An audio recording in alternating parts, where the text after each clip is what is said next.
Amics i amigues universitàries, dijous de la setmana passada es van definir les primeres finals d'aquests campionats de Catalunya universitaris per equips. Vam viure a les semifinals del bàsquet masculí i femení al pavelló municipal nord de Sabadell.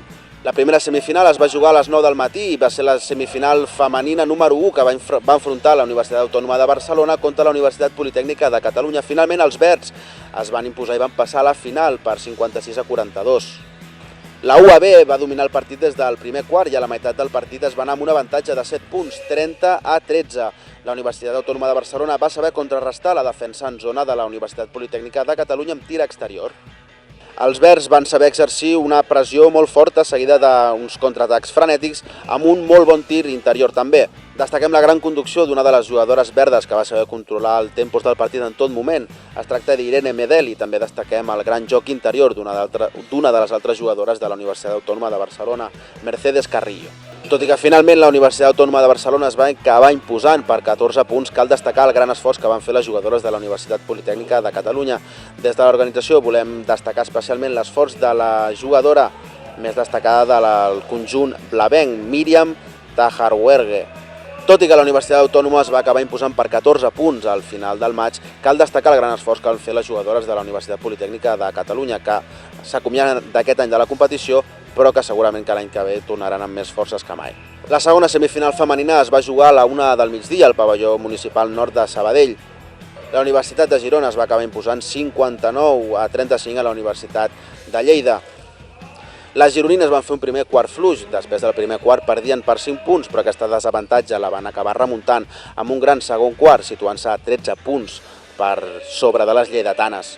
Després de remuntar en aquest descans, on van acabar 31-18, les gironines, amb un equip sòlid que es coneix bé de fa anys, va fer valer l'encert des del 6-75 i la qualitat individual de les seves jugadores federades, com la Núria o la Laia. D'aquesta manera, la Universitat de Girona s'ha guanyat una plaça per disputar la final, que es disputarà el proper dia 5 de març, i també s'ha classificat pels campionats d'Espanya.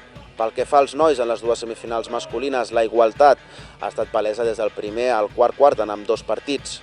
A la primera semifinal masculina, que s'ha jugat a les 11, la Universitat Pompeu Fabra ha accedit a la gran final del 5 de març, guanyant 69-65 a la Universitat Rovira i Virgili.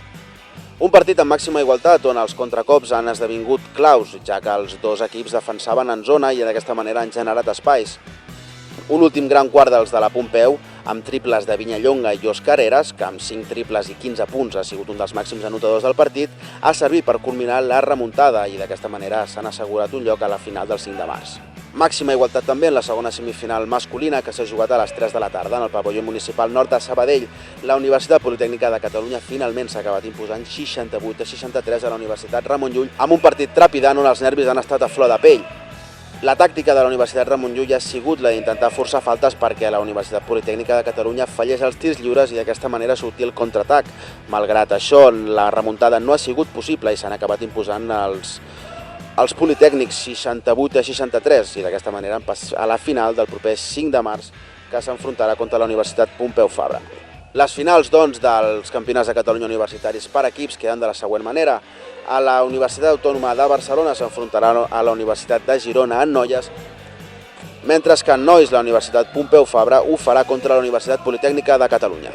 Recordeu que al llarg de la setmana anirem coneixent més finalistes d'aquests campionats de Catalunya universitaris per equips. Demà serà el torn del futbol 11 masculí i femení que jugarà al camp municipal de futbol del Poliesportiu Olímpia de Sabadell. Com sempre, podeu fer un seguiment de la competició a través de les xarxes socials o visitant el lloc web dels campionats de Catalunya universitaris. Us hi esperem.